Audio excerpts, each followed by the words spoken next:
Yan, magandang hapon mga kaayos, mga ka 159. Ayan, maulan na hapon. Alas 5, ayan. Ito na yung ginagawa nating makina ngayon. Dalawa, overhaul. Pakita ko lang sa inyo. Isang Aerox saka isang Click. Nagsabay.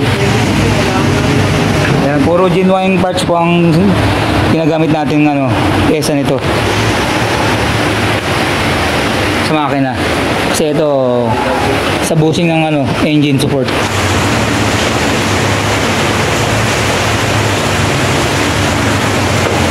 Yan, nag-magnet repaint na rin tayo.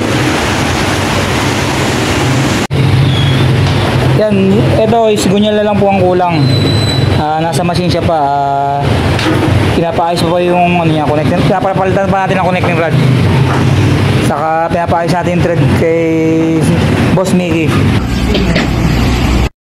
Yung pinaka kabitan ng sa pulley. Yan, nire-rebuild ulit.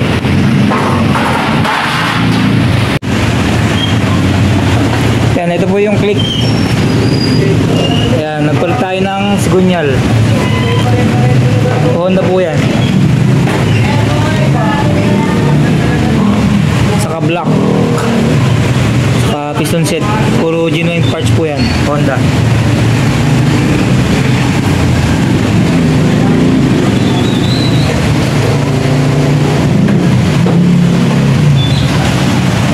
Yan, bubuin na lang po natin to. Kaso alanganing matapos ngayon.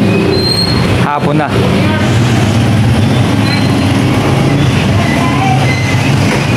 Ayan.